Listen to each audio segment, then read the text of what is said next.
Good day, Harry Potter fans. Welcome to our page, and we are very excited to present to you this audiobook written by none other than Dead Woodpecker, Backward with Purpose, Part 1, Always and Always. So, we'd like to invite you to sit back, relax, probably get a cold bottle of butterbeer, and let your imagination go wild. Here it is, Chapter 1, Prologue. Chapter 1 Prologue. Chapter Text. Even Creature's steak and kidney pie tasted like ashes in Harry Potter's mouth as he attempted to choke his dinner down.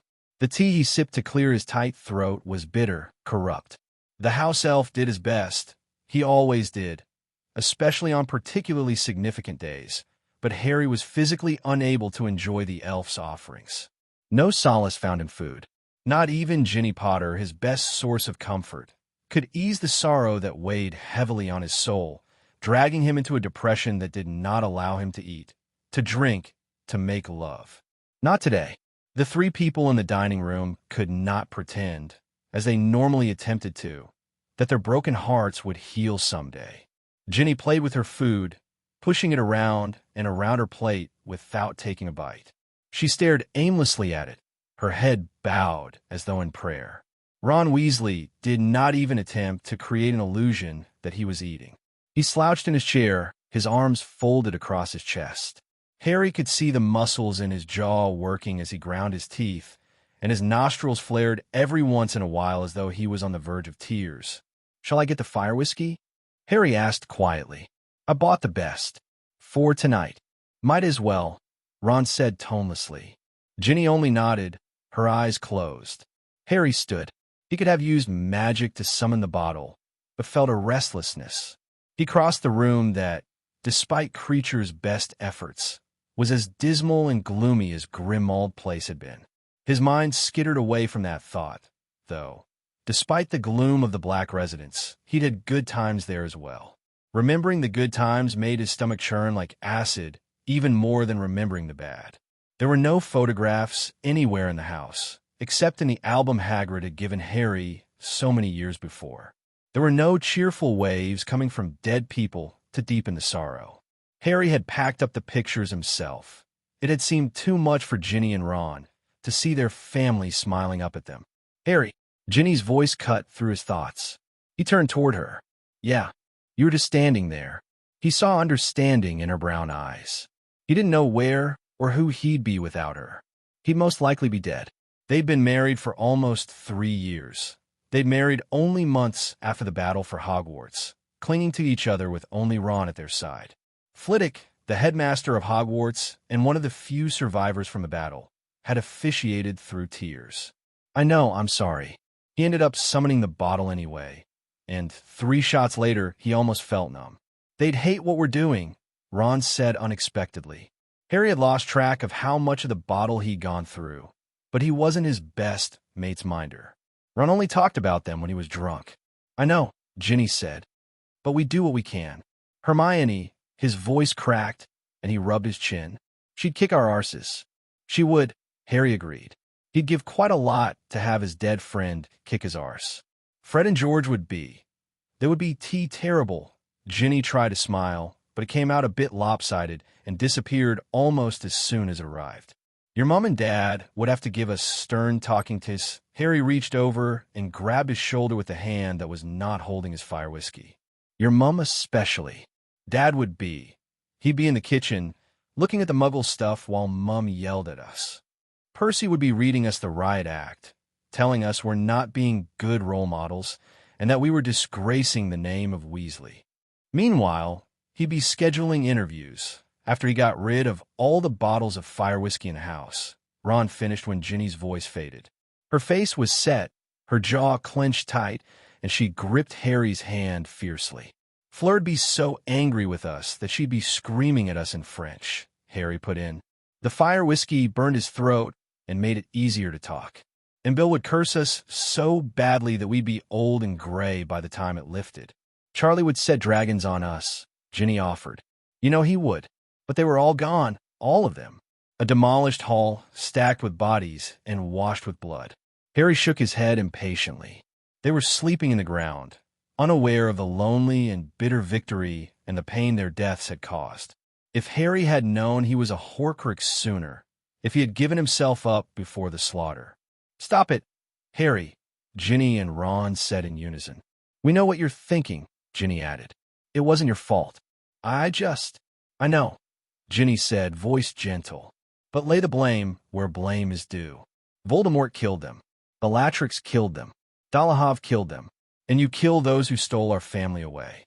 "Only once," Harry said bitterly. Ron blew out a deep breath, took another shot, and squeezed his eyes closed. "I'm going to miss them. Always and always." "Always and always," Harry and Ginny echoed. Always and always was a phrase that had initially begun with Harry's proposal to Ginny. It had not been romantic. One solid month of funerals, and the love he'd felt for her was the only thing keeping him sane.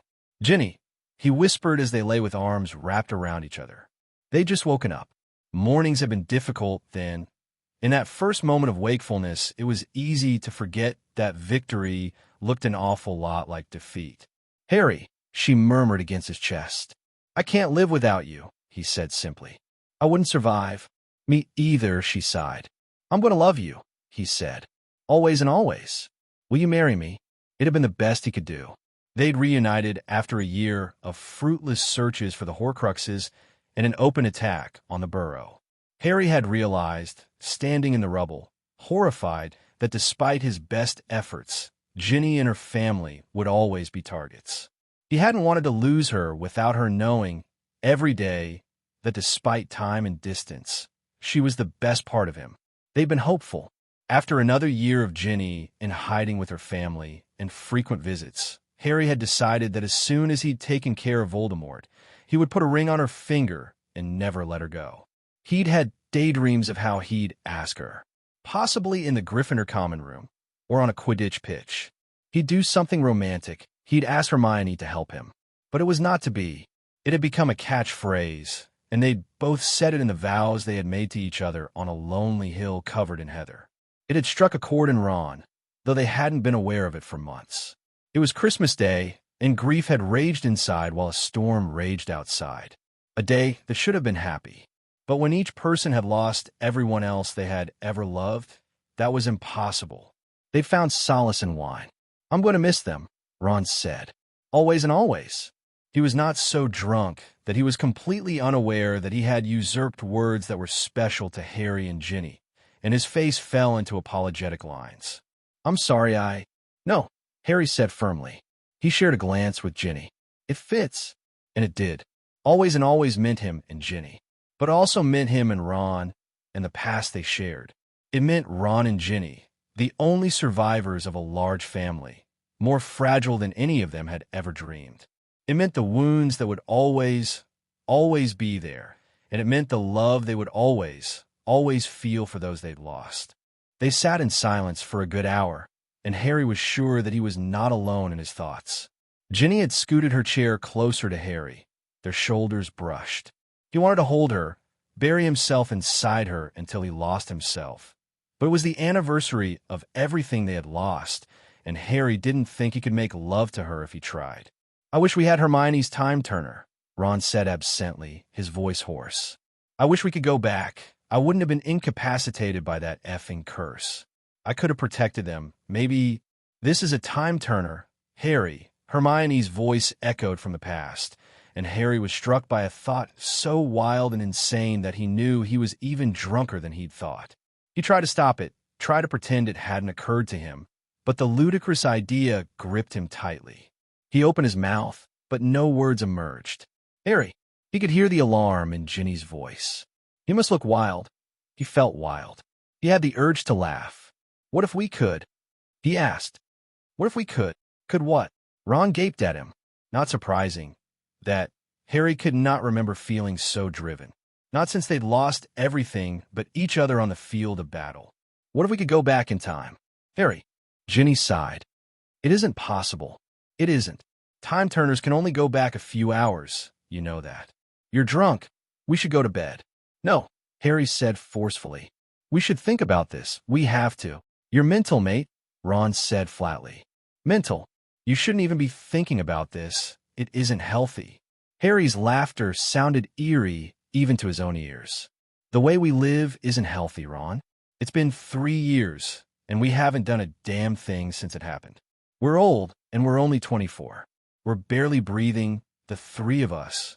If you two weren't here, I probably would have committed suicide ages ago. Tears stood out in Ginny's eyes. But Harry, it's impossible what you're thinking. How do you know? Harry asked belligerently. Maybe people have done it. They just never talked about it. What? We're going to build a super powerful time turner. Ron asked. Go back in time and save everyone while remaining hidden? What could we possibly change? Everything, Harry said. Everything. We got to try, damn it. Harry, we have all these memories of living without them, Ginny said. 3 years' worth of memories. If we really did go back in time, we'd already know it. They'd be alive. Not unless we changed fate, Harry said. We'd have different memories. We'd be at the Burrow right now, celebrating our victory, not wallowing in the price we paid to have it. Ron and Ginny exchanged looks. Listen, Harry said, growing frustrated. Ron, wouldn't you want your wife back? Ginny, wouldn't you want to live in a world where your family still breathed? That's cruel, Ginny said softly, but Harry could tell that she was thinking about it. I'm sorry, he said, though he wasn't. He felt almost alive again. He felt the way he did when he made love to Ginny or flew around the countryside with Ron. He felt like he had a purpose. It may not be possible, but he could at least try. I think Hermione might have mentioned something once, Ron said tentatively, his eyes growing distant. It was the morning after you guys rescued Sirius. She talked about how time turners were the most reliable way to travel through time. And if a time turner is the most reliable, then there've got to be unreliable ones, Harry said. We can look into that tomorrow, after we talk to Dumbledore's portrait. We're going to Hogwarts. Ginny asked. Harry knew what she was thinking. They hadn't gone back since the morning after the battle. The rubble had not been cleared away, and the bodies had still been in the Great Hall. Yes, Harry said. Dumbledore would know if there was anything we could do, Ron said. Harry felt strange, to say the least. For 3 years, misery had been eating away at him, at all of them. It was odd to have a purpose again. I really do think there's a way. His madness had affected Ron and Ginny, he noticed.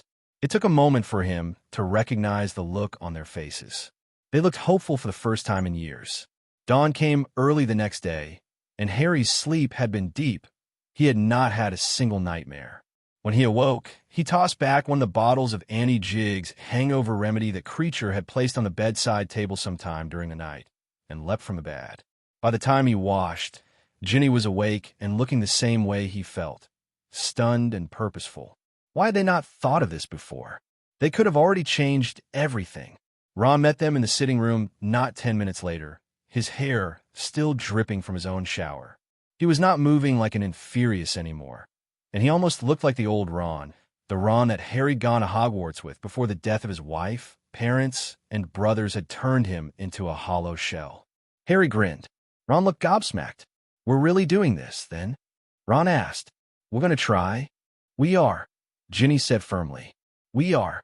They left the house together, and Harry was once again surprised by how good it felt to leave it for a reason other than the few necessities that Creature could not acquire for them. They become recluses, Harry thought wryly. They moved forward with purpose, past the wards, and disapparated together with a loud crack. Hogsmeade was how he remembered it from his 4th year, without Dementors and fear. People walked openly along the twisted and narrow streets, and Harry only felt a small twinge of resentment at these people who lived and laughed in a world without Voldemort. They had not paid the price the way Harry, Ron, and Ginny had. But they would change that, Harry thought fiercely. Ginny gripped his hand so hard that Harry felt his knuckles pop. When he looked at her, he saw her blazing look, for once not dimmed by sorrow. They would do this. The path to Hogwarts was as long as ever, but seemed to take only minutes. No one had recognized them. Thank Merlin. He supposed that people had stopped hoping to see them. They'd been hidden away for so long. The gates loomed ahead of them, strong and stoic. Harry remembered when they were twisted and broken after the assault of Voldemort's giants. Harry, the three whirled around and saw Hagrid, his mouth open wide with disbelief. He was just as tall as ever, and even wider than when Harry'd last seen him more than 2 years previously. "Ron? Ginny." Hagrid was too stunned to move. "Hi, Hagrid," Harry said. Ron and Ginny echoed him. "Wah, what are ye three doing here?" "We've come to see the headmaster," Harry explained. "Can you get us in the gates?" Hagrid pulled them open with one hand and then rushed them, pulling all three into a bone-crushing hug. Harry patted him on the back. When he finally pulled away, he saw tears streaming into his wild beard. "I didn't think I'd ever see you again." Harry couldn't think of anything to say. Ron and Ginny were silent beside him. Hagrid did not seem to take offense at this, and chattered all the way up to the school. Grop apparently had found a lady friend, and the Centaurs had welcomed 3 new foals into the herd. Seamus Finnegan had apparently taken a post at the school and was now the professor for defense against the dark arts, despite his missing arm. They rounded the greenhouses and found themselves staring up at a sight they had never expected to see again. The grief welled up inside Harry as he stared at the repaired castle. The astronomy tower had been rebuilt, and Hogwarts looked as stately as ever. There were no bloodstains on the steps. It was as if it had never happened. But it had. Bill and Fleur had fallen just over there. Harry could still hear her screams as she stood over Bill's body, taking down 3 Death Eaters before Dolohov had killed her. His mouth twisted grimly, and Ginny squeezed his hand. The entrance hall was even worse. In his mind, Harry could still see Hermione burning and hear her anguished cries, could see George falling and breaking his entire body, could see Arthur Weasley hit in the back with Avada Kedavra while he'd been trying to avenge Bill's death. Charlie had been mangled by Fenrir Greyback just over there, near the stairs.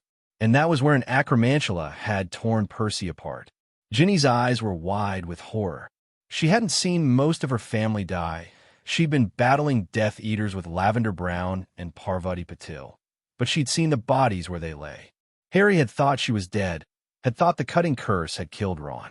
And 50 feet and 3 years away from where he stood right now, he'd stood in front of Voldemort and had not defended himself, had watched death speed toward him in the form of a green light because he'd wanted to die. It had killed the Horcrux instead, and Harry had returned to finish off Voldemort, not knowing that Ron and Ginny had survived too. He took a deep breath. Ron had his eyes squeezed tightly shut, his mouth moving, saying something Harry could not hear. Ginny shook like a leaf beside him. "Ye lot." Hagrid sighed. "I know why you didn't want to come back." Harry nodded stiffly. "We still need to see Flitwick." They left Hagrid and their memories behind and moved up the stairs with purpose. It was early yet no students were out and about. They were still sleeping in their dormitories. The gargoyle that guarded the home of the headmaster was the same.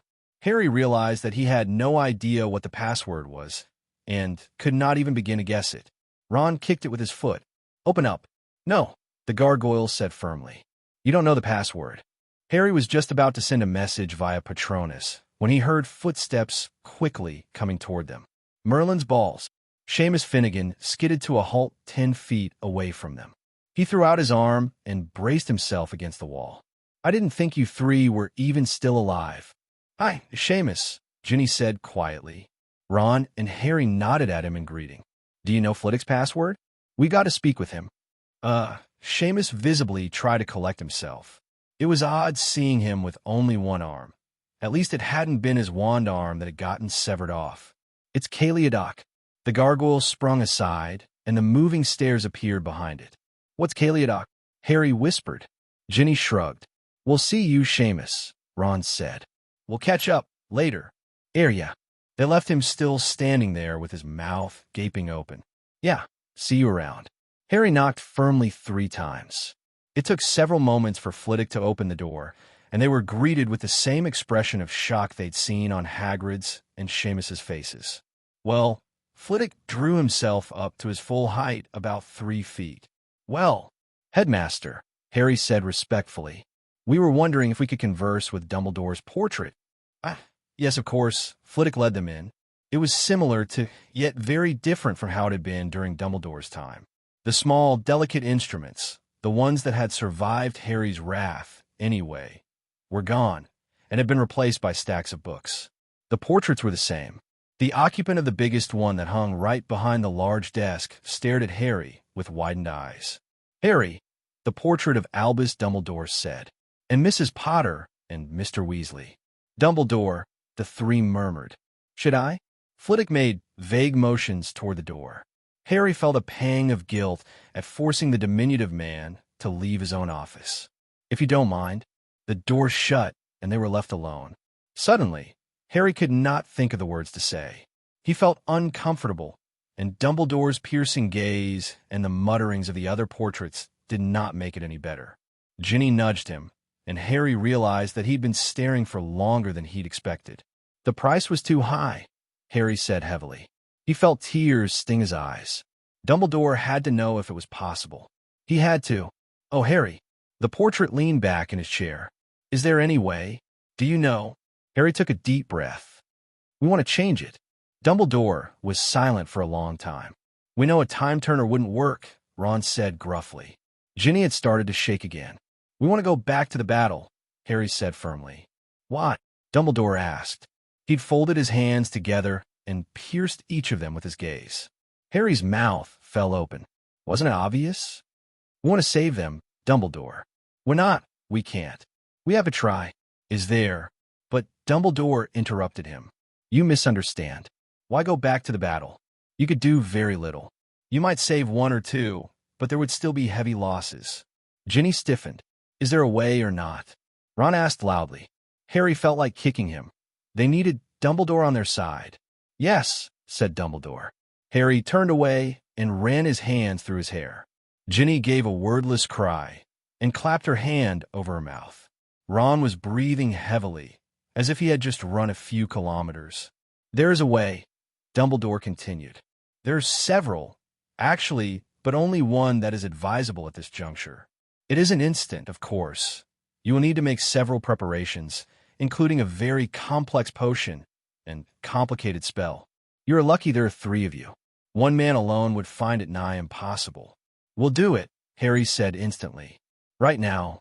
"Ah, but there's no right now when it comes to this," Dumbledore told them. "You will need to prepare. The potion itself takes 3 years. 3 years. Not to mention, there are certain decisions you must make regarding it. How far back you need to travel, for instance. That must be decided before you even begin to make the potion, for the amount of ingredients you will need will vary slightly. But we won't go back 3 years," Harry said. "To the battle."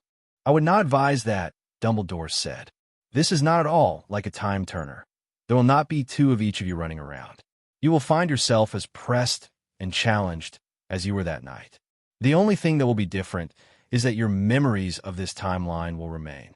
You will know when and where things you wish to stop happening will happen, but there is no guarantee that you will be able to." "Or you think we shouldn't do this?" Ginny asked tentatively. "Because we've already made up our minds. I very much think that you should do this, Mrs. Potter." Dumbledore's eyes twinkled like mad. "But if you're doing this, you should do it right. In for a Canute, in for a galleon, I'd say." "What the bloody hell does that mean?" Ron asked rudely. "Hold on." Harry's mind worked frantically. "I think. Do you mean that we should go back further?" "Excellent, Harry." Dumbledore looked as pleased as though he'd gotten good marks on a difficult essay. "If you go back far enough, you could stop the final battle from happening at all." Harry thought back. They could go back to any point in the years that Harry, Ron, and Hermione had been searching for Horcruxes. He knew exactly where they were. It would have made it so much faster and easier to hunt them down and destroy them. Voldemort would have less time to amass his army, and the odds against those who chose to stand with Harry would not be so bleak.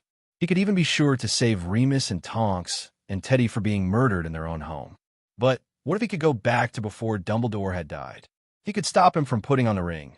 Snape would not have needed to kill him, and Harry could have the brilliant wizard at his side. Or he could go back even further. Sirius. The battle in the Department of Mysteries could have been avoided. Harry knew full well that it would be a trap. He wouldn't even go. And if he went back to his 4th year, he could ensure that Voldemort did not rise at the time, and Cedric could survive. Ron and Ginny were watching him cautiously, and Harry realized that he was beaming. "I think we ought to go back to our 1st year," he told them. "We can take care of the Horcruxes, we can stop a lot of bad things from happening, and we can have years and years of preparing before Voldemort is resurrected. Dumbledore. He turned to the portrait. Do you think I'll still have a Horcrux inside me if I go back? Absolutely, he said. The only things that will change are your memories. The prophecy will still exist, although I'd be curious to see if it changes at all. It is possible. Harry looked alarmed, but Dumbledore rushed to reassure him. It will not change the essence of the prophecy, I don't think, but I would not be surprised if the wording changed. What is this method, Dumbledore? Ginny asked. The potion is called the Tears of Merlin. He was the one who created it, and, I believe, the only one to use it. The spell is called the Web, or the Bent Reality. It takes both to do it. They're very clearly entwined with each other. Dumbledore paused. I would suggest that you plan extremely carefully what you intend to do. Write it all down. Go through it step by step before you even begin. You'll be allowed some room, but your goals must be clear. Why? Ron asked. The key ingredients of the potion are your memories, Dumbledore said quietly. You'll need to add as much of them as you can, everything you can offer. I would recommend speaking to others about their memories of the war, and add those in as well. All the knowledge you have will give you greater ammunition for your 11-year-old selves. So the potion involves our memories? Harry asked. Is it like a pensieve? Yes. Dumbledore beamed at him. Exactly. But once those memories are in the potion, you can't access them, which is why you need to plan very, very carefully. I will, of course, be of all the help I can. The last memory you will offer will be making the potion. The only thing you won't be able to take with you is the incantation for the spell. And where can we find information on this? Ron asked, and then added hopefully, do you have it memorized? No, but you'll find it in the restricted section in a slim book called Memories Unbound. It has an entire chapter. Well, Harry said finally, it looks like we've got quite a lot of work to do. If anyone could do it properly, it'll be you three, Dumbledore said. I only have one thing to ask of you. Please tell me. I know, he paused. I know it made you angry that I kept things from you, Harry. And I do apologize. Of course we're going to tell you, Harry grinned at him. I'm not about to alienate one of my best allies. We'd better get to work, Ron said. 3 years starts now. HP. In the end, it took them 4 years of careful, plotting preparations. Despite their impatience, they knew they had to get this right. They had a lot to lose. The black-haired man sat beside a red-haired woman whom he barely remembered, but for whom he felt an aching tenderness, though he did not know why. Theoretically, he knew that he and the woman and the red-haired man were working on something desperate, something that kept them going even though they had no idea what. Sometimes they joked about it. He had the feeling that they used to joke a lot more. Yesterday, the strange potion had crystallized. 3 shards of what looked like translucent, glowing glass remained in the cauldron. The black-haired man wanted to touch it, even though he knew that that was the last thing he should do. It would ruin everything. But what, he asked himself, was everything? He knew that he would find the answers in the cauldron, but every time he thought of touching it, his heart constricted in his chest. The red-haired man asked him every day if he knew why they couldn't touch it, but the black-haired man couldn't remember. We have to say the spell, the beautiful red-haired woman said. It's ready. How do you know? The black-haired man asked fearfully. What if it isn't? It says here in our notes, she replied. I wrote this. When the potion crystallizes, it is time to use the spell. Do not touch it. All right, the red-haired man said. We'll say the spell. I remember the spell, at least. Just not anything else. Isn't that what was supposed to happen? The black-haired man asked. It frustrated him that he could not remember this man's name. He felt that he ought to know it, but his entire head felt like a gaping hole. Yes, we've written it all over here, the red-haired man said. I wonder why we kept writing notes to ourselves. I don't know if we'll ever know. We should say it, the black-haired man said firmly. Right now, before we forget anything else. They clasped hands. The red-haired woman began a long incantation that sounded like a song. The 2 men joined in. They kept it up, even as the lights went out and the room darkened. The only light came from the cauldron. The black-haired man watches as the shards of glass rose in the air and stuck to something that looked like a spider web made of tiny lights. It hurt his eyes, so he blinked. The room steadily darkened, and the woman's palm was sweating. The other man was shaking. He heard a cry that lifted the hairs off his neck. He'd never heard anything like it. It seemed to last for a lifetime, and then everything went completely dark. A strange thought echoed through his mind, for always and always. Still gripping the other's hands, he tumbled forward into nothing.